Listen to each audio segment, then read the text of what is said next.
Hey everybody, it's me, Lisa Concepcion, lisaconcepcion.com. I am a love coach, and that means that I help people transform their love lives in 30 days, starting with love of themselves. And what does that mean? So when you love yourself, you're always working on yourself. You're always trying to look for ways to be better, stronger, smarter, faster. And so with that, I embarked on a 90-day courtship with cash. Credit and cash, actually. I want to get my money game right. So I'm getting to the bottom of what is blocking prosperity from coming to me. And I know that a lot of people out there deal with money issues. They don't talk about money. They have weird relationships with money. They fight for the money. They hunt for the money. It's a very kind of energy that goes with money. Other people have a very different flow, feeling of ease and flow.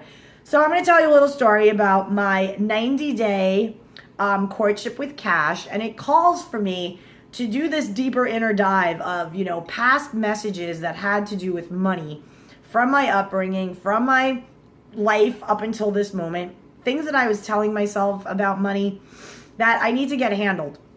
And oftentimes, money is very connected to self-worth.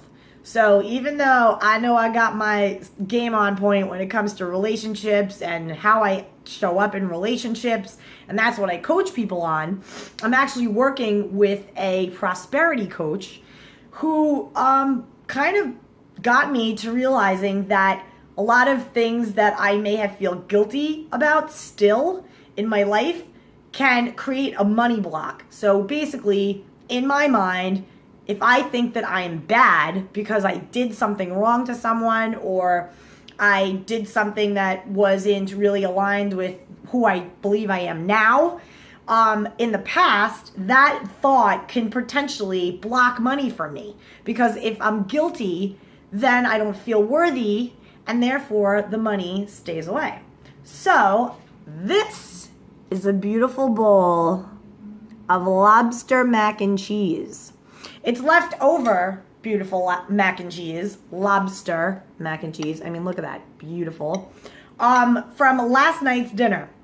I went out with a group of girlfriends. We went to a place here in Miami called Red the Steakhouse, one of my favorite steakhouses in all of the country, let alone Miami. It's amazing.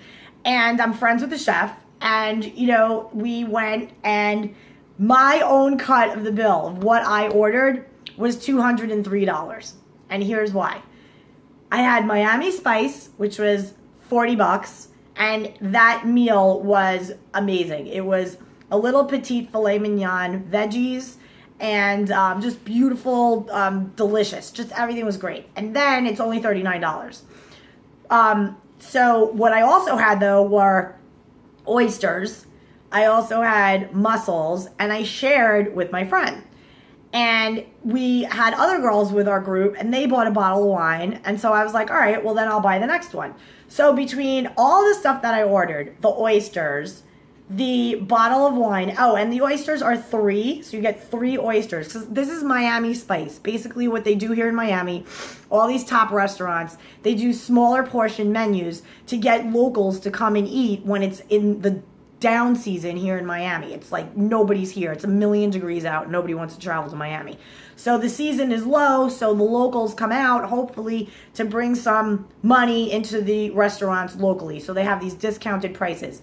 They do something similar in New York also. I think they have one in Chicago, LA, whatever. So that said, I also ordered the beautiful lobster mac and cheese.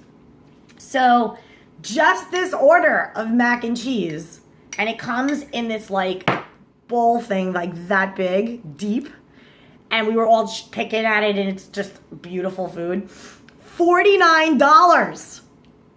$49 just for lobster mac and cheese.